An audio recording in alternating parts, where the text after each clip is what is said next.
She was thrown into a mine pit. The silent rancher went down after her. October 18th, 1879, Montana, midnight. The wind bit deep over the scarred ridges of Black Hollow, where fire once licked the bones of miners and turned steel to ash. The abandoned open-pit mine yawned like a grave in the earth, still pulsing with phantom heat. Ash drifted in the air like dead snow, and the moon above cast a pale, indifferent eye over the wasteland. Cass Hartley's boots scraped against gravel as she was dragged forward, her arms bound tight behind her with coarse rope. Blood trickled from her temple, where one of them had struck her earlier. Her lips were split, her coat torn, but her eyes, sharp and defiant, never looked down. The two men flanking her wore soot-streaked miners' clothes, kerchiefs pulled up to hide their faces. Their grips were rough, efficient. They did not speak at first. Only when they reached the lip of the smoldering crater did one of them finally chuckle. "She was digging too deep," he muttered. The other spat into the dirt. Her and that printing press could have just stuck to gossip and church flyers, but no, she had to poke at old embers. Cass narrowed her eyes, chest rising and falling with effort. "6 men died," she hissed.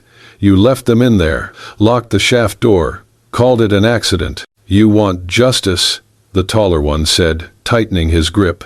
"Here's how the earth handles justice." He nodded toward the pit. The smoke rising from it shimmered red with reflected heat. Though weeks had passed since the mine caught fire, the deep coal seams still smoldered. At the bottom, jagged rock glowed faintly like dying coals in a hearth. "Fire ate men once," he said coldly. "Now it'll eat you." Cass opened her mouth to scream, not for help, but to curse them, to speak the names of the dead, but the shove came before the words. Her body pitched forward. The world turned sideways. Her scream was lost in the roar of wind and heat. She clipped a jagged outcrop halfway down, her shoulder tearing open. Then she vanished into the pit. Silence returned. On a rise a few hundred yards away, the horses stirred. Weston Hale sat atop his black mare, staring through a battered brass spyglass. He had tracked them from gray smoke without a word, moving through shadows as if born from them. His coat flapped in the cold wind, brim of his hat low over his eyes. He said nothing. He never did. The spyglass followed the figures at the edge of the pit. He saw the shove, saw the fall, saw the men mount their horses and ride off, with not a glance back. Weston lowered the glass slowly. His face didn't change. Then he turned the mare with one hand and guided her down the slope. At the saddle, he untied a length of old leather strap, looped it around his waist, and cinched it with one hand. The other end he fastened to the saddle horn. He checked the knot twice. Then he dismounted, walked to the edge of the pit. Smoke curled from below, heat rising to meet the frost in the air. It was a long way down, sharp, still burning in places. The pit hissed like it was alive. Weston did not hesitate. He pulled his gloves tight, stepped backward to the edge, and threw himself down into the dark. One man, one rope, one impossible fall. No one saw him go. But the fire did. The world was ash and heat. Cass Hartley lay broken at the bottom of the mine pit, her body crumpled across the slanted rock, one leg bent unnaturally beneath her. Blood seeped from her calf, trailing down over soot-black stone, pooling against embers that still glowed faintly. Smoke curled upward in slow tendrils, dancing in the dim red light that pulsed from the earth like the last breath of a dying beast. Weston Hale knelt beside her without a word. His boots sizzled against the ground, the heat biting through the worn leather soles. He didn't speak. He never did. Instead, he untied the leather flask from his belt, poured what little water he had into his palm, and pressed it gently to Cass's cheeks, her brow, the hollow of her throat. Her lips parted, dry and cracked. A faint sound escaped, a breath, no more. Still nothing from Weston. He removed his belt in one fluid motion, then slid his knife free. With quick, deliberate cuts, he trimmed 2 narrow pieces from a collapsed timber nearby, blackened but sturdy. He wrapped them against her shin using the belt, crafting a splint with hands that had once roped wild mustangs and now steadied bones. Cass stirred. Her eyes opened slowly, blinking against the thick air. She tried to sit, but pain shot through her leg, and a gasp escaped her lips. "Where?" she choked. Weston pressed a finger to her lips, then shook his head slowly. His eyes, steady and cool, locked on hers with a calm urgency. He reached beside them, tore off a slab of charred wood, and dragged the burnt edge across it with a chunk of coal. "They don't know I'm here." Cass read the message, her chest heaving with the effort of understanding. Then she nodded once. Together, they crawled slowly along the edge of the pit, avoiding the glowing fissures, the shifting gravel. The slope rose in places but crumbled in others. Every time Cass tried to stand, her leg buckled beneath her. Weston offered no arm to lean on. Instead, he crouched low and let her rest her weight against his back. He carried her like that for several yards, then lowered her gently behind a large slab of slag. The incline was steep now, the walls tightening toward a narrow path where broken timbers formed a makeshift climb. Cass tried to move first, gritting her teeth, using both hands to pull herself up, dragging her bad leg behind. Her palms bled against the jagged stone. Weston followed behind, never once asking if she could continue. He knew she would, or die trying. A sudden sound, the groan of shifting earth. The slope trembled. A shelf of loose shale broke loose above them, tumbling downward with a hiss and a crack like splitting bone. "Cass!" Weston lunged forward, shoving her sideways through a narrow crevice in the rocks. The slide came fast, red dust, glowing embers, and shards of burning timber. Weston turned his back to the fall. He didn't cry out, didn't even grunt. The rock slammed into him, sparks flying, wood scraping across his shoulders, tearing through fabric, through skin. The scent of burning leather filled the air. Cass screamed his name, once, sharp and raw. When the dust settled, he was still there, face down, smoke rising from his coat. She scrambled to him, hands trembling, turning him over. His eyes were open, jaw clenched. He looked at her like nothing had happened at all. Then, in a breathless rasp, he whispered, "Keep going." She stared at the wounds on his back, red and blistered, oozing beneath the torn shirt.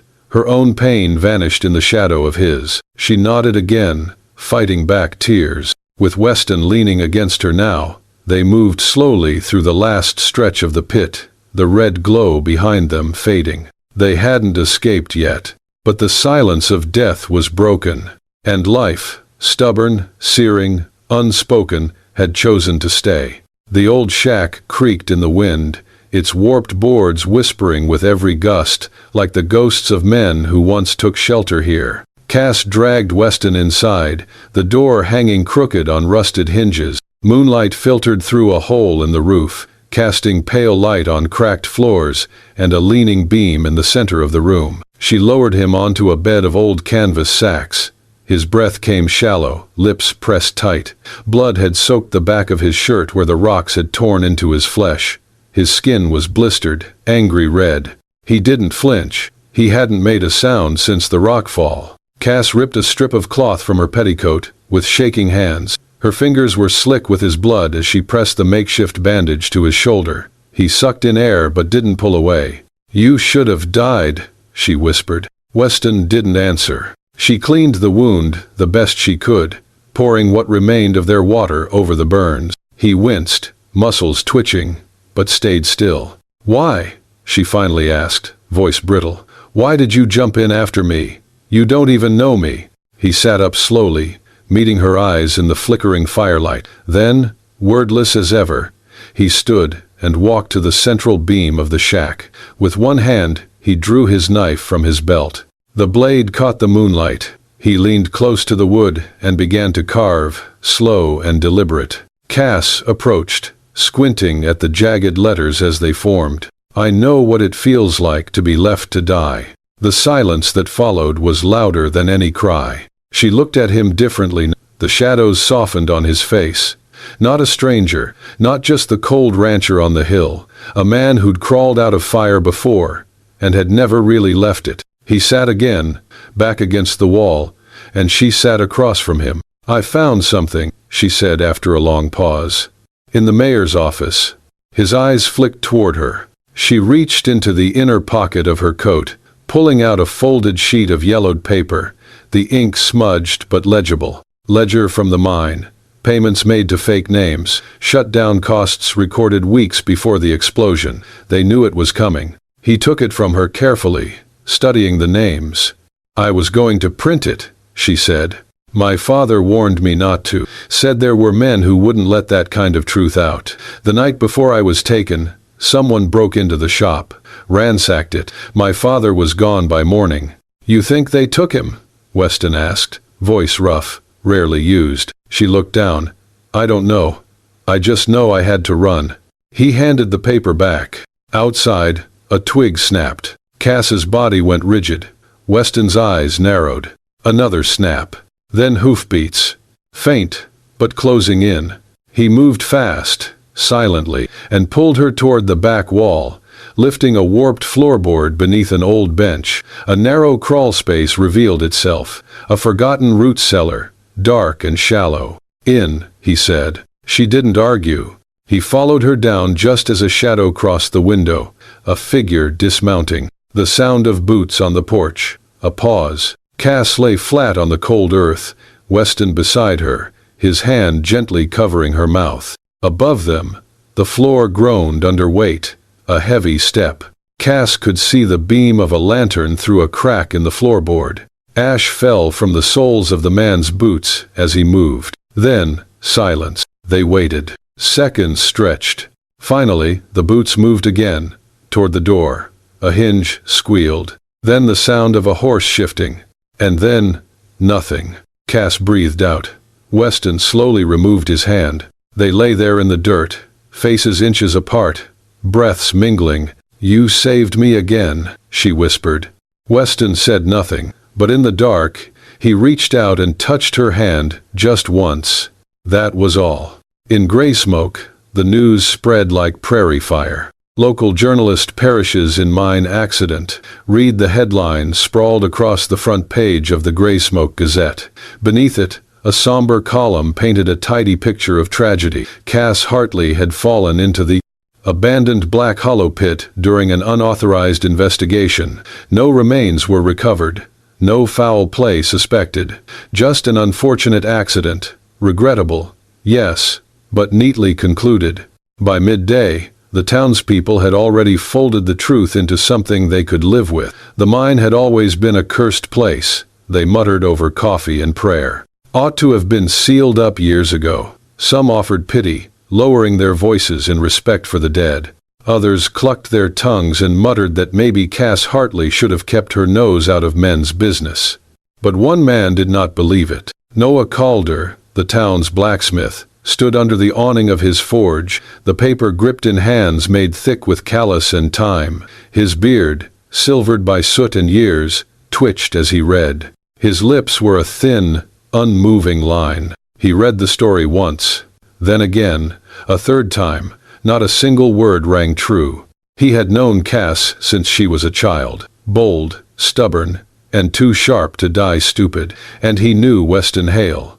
The man didn't ride out before first light, unless death or duty was waiting beyond the ridge. 2 nights ago, Noah had seen Hale's black mare limp back into town alone. The animal's side was caked with dried blood.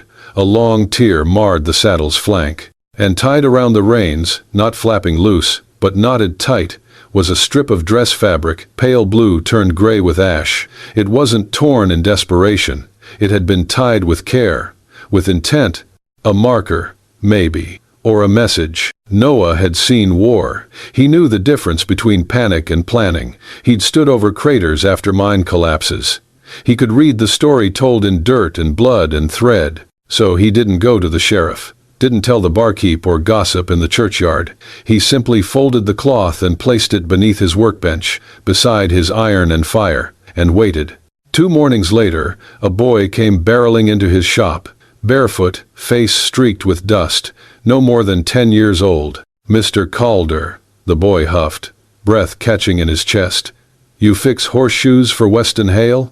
Sometimes, Noah answered, laying down his hammer, every motion measured. The boy dug into his coat pocket and pulled out a crumpled bundle. He dropped this. Noah took it with slow hands. Blood, dried and dark, stained one edge. Coal dust smeared the corners. But what froze him were the stitched initials in the corner. C.H. Cass Hartley. He stared at the cloth, the weight of it heavier than iron. A pulse thudded hard against his chest as he looked up, past the forge's open doors, to where the mayor's office sat under fluttering campaign banners. Everett Trumbull's grin looked down from freshly printed posters. A safer gray smoke, a cleaner future.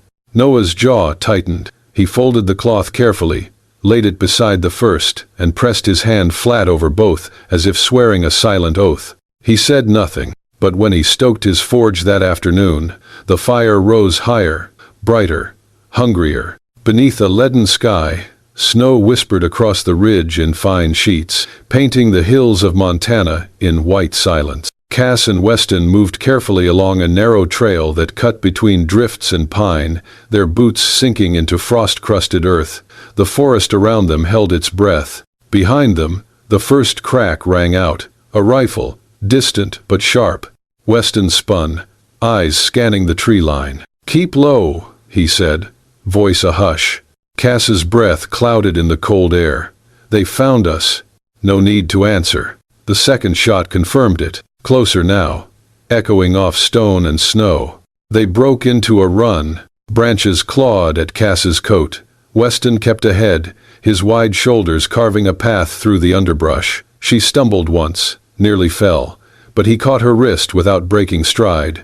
Behind them came shouts, the metallic clink of stirrups, the crash of men not bothering to be quiet anymore. These weren't trackers. These were executioners. Weston led her down a shallow ravine, then veered suddenly toward a thicket of dense pine. "Here." He knelt and struck a match. Cass blinked. "What are you?" With a handful of dry needles and sap, he lit the base of a low tree. Smoke rose fast, thick and bitter, curling into the windless morning. "A screen," he said, pulling a small coil of rope from his pack. As the smoke deepened, Weston led her to a cliffside where an old thresher ladder leaned half-buried in snow and rock. It looked brittle, forgotten, a relic no one would notice. "We climb," he said simply. Cass's face went pale. I can't." "You can." The smoke was spreading now, cloaking the lower hill in gray. "I'm scared." He met her eyes. "So was I. Every day. Still am." Then softly he added, "I'm not leaving." She swallowed hard and nodded. He boosted her first, steadying the base of the ladder as she began to climb. Her boots slipped once on the frozen rungs. She bit back a cry, legs trembling. From the smoke below came the muffled command, "Fan out. They're here." Cass froze. "Don't stop," Weston urged. "Go." She climbed higher, dragging her injured leg behind her. Then came the shot. A thunderclap in the mist. Cass turned in horror. Weston jerked backward, a red bloom spreading across his shoulder. He staggered, then grabbed the ladder with his good arm and shoved it upward, anchoring it against the rock as she reached the top. Weston. Another shot missed him by inches. He grabbed the rope tied around the last rung and began to pull himself up, one-handed. His breath hissed through gritted teeth, blood trailing down his arm, melting crimson into the snow. Cass dropped to her knees at the top and reached down. "Give me your hand." He said nothing, only kept climbing, slow and sure. Just as his boot cleared the edge, the ground beneath them shifted. Weston rolled sideways, dragging Cass down with him, both tumbling behind a ridge just as more bullets tore through the smoke. They lay there, hearts pounding, snow in their hair, breath heavy and raw. Cass looked over, eyes wide with shock. His shirt was soaked, but he was alive. Bleeding, yes, but alive. "I thought," she began. "I said, I'm not leaving," he murmured, eyes half-lidded. Below them, the smoke covered their trail like a gray shroud. The voices faded, the hoofbeats turned elsewhere. Cass reached for his hand, squeezing it hard. "You're insane," she whispered.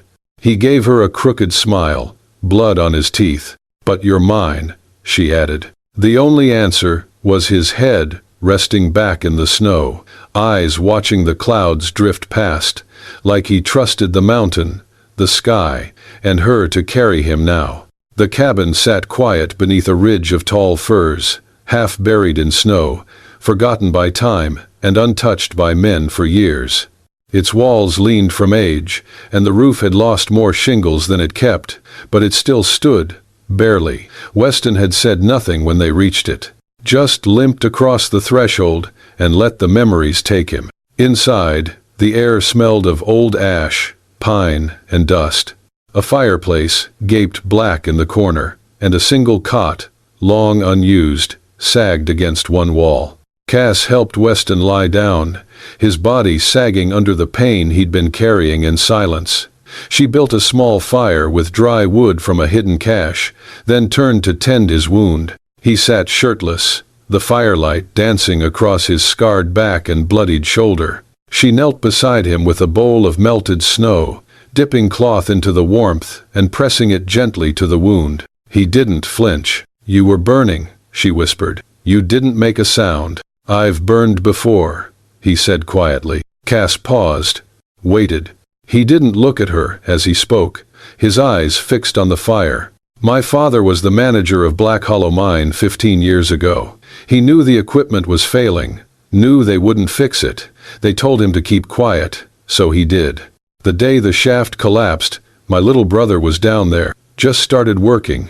He exhaled sharply through his nose. "They lied, paid off the family, told me and my ma it was an accident. But my father, he couldn't hold it, came out here one night, sat right in that chair." He pointed at a broken rocker in the corner. He poured lamp oil over himself and lit a match. Cass covered her mouth.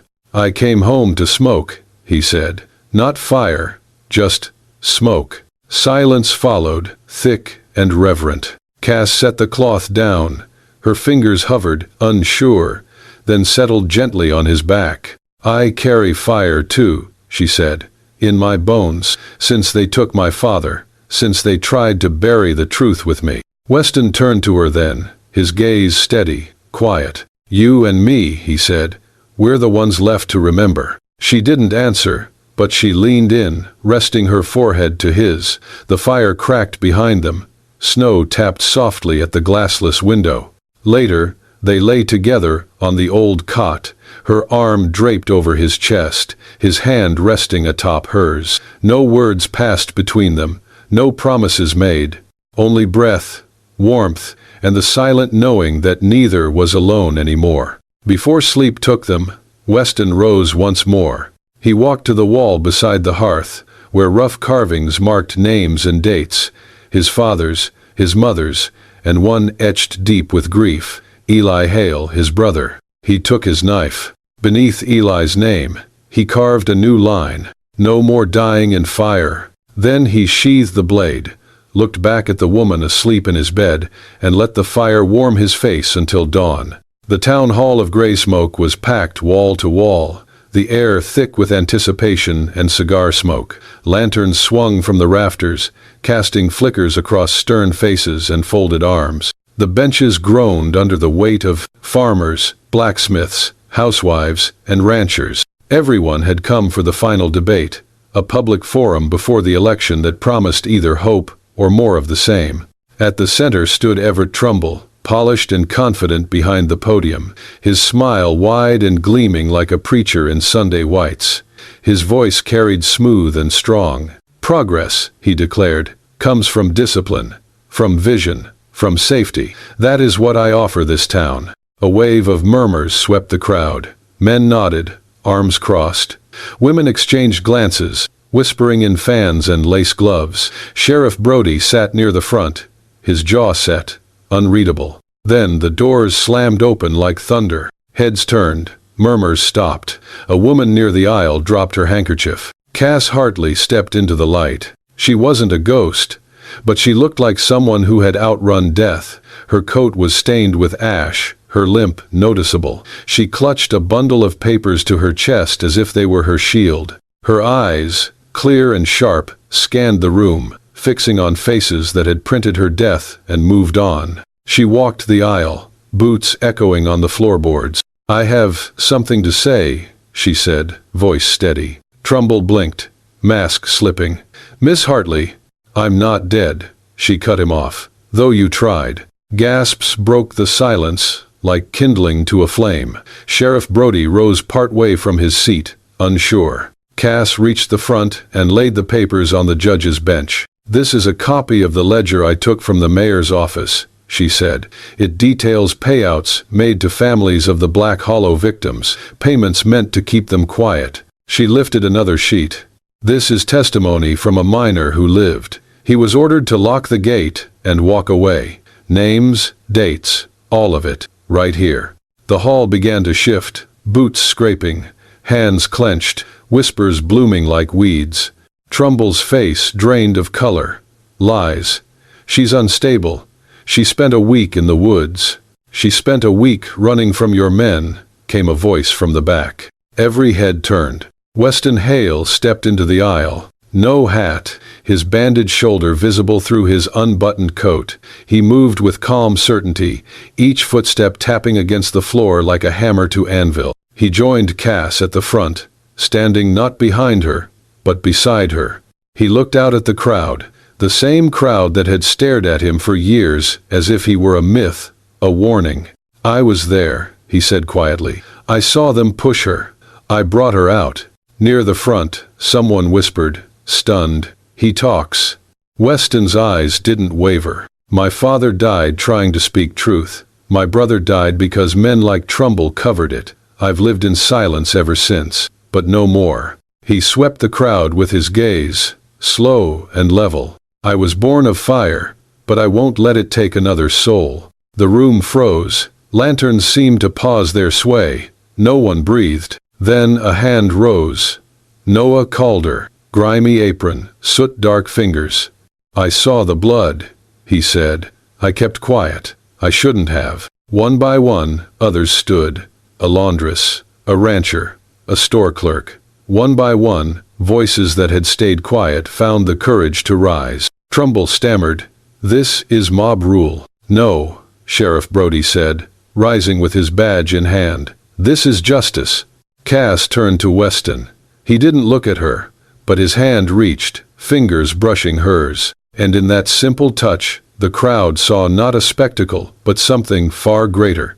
Truth, unshakable, alive. For the first time in Graysmoke, silence lost its grip, and truth stood taller. Spring painted Graysmoke in colors the town hadn't seen in years. The hills rolled soft and green, the river ran full, and at the edge of the Black Hollow pit, once a scar of coal and silence, wild daisies bloomed in waves. The same earth that once smoldered with forgotten names now breathed with new life, as if the ground itself had exhaled the weight of its guilt. Cass sat on the porch of the small cabin they'd built beside the rim. The pit, now fenced and honored with a carved wooden sign bearing the names of the lost, lay quiet behind her. Bees moved among the flowers. Wind curled through the grass, like breath over skin. There was peace here now, not loud or sudden, but slow, deep-rooted, the kind that comes only after fire. Inside, the desk creaked as she pressed her pen to the final page of her story.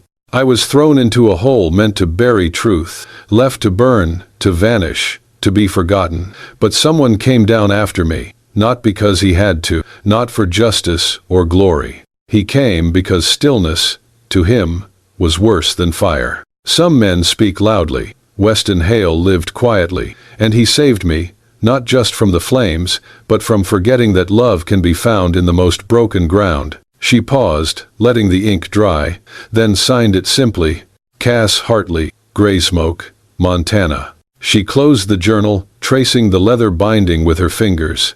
That chapter, the darkest of her life, was closed now. But the story it told, of silence breaking, of courage without spectacle, would live on in print, in memory, and in every bloom that now grew from scorched earth. The screen door opened behind her with a creak that had become comfort.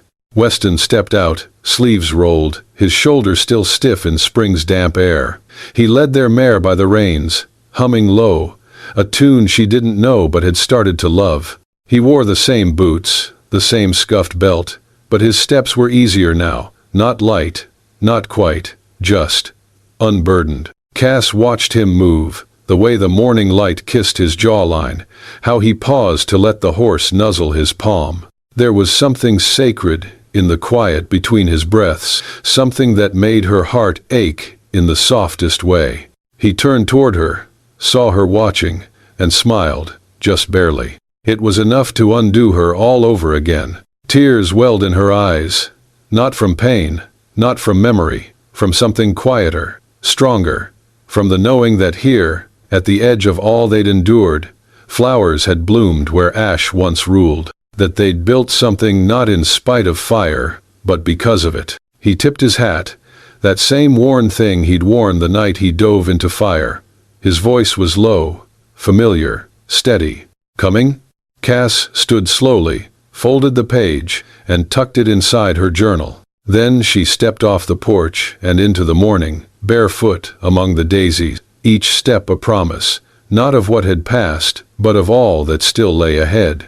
If this story stirred something in your heart, if Weston's quiet courage or Cass's unbreakable fire stayed with you, don't let it end here. There are more love stories buried beneath the dust of the Wild West, more hearts that risked everything where law ran thin and loyalty ran deep.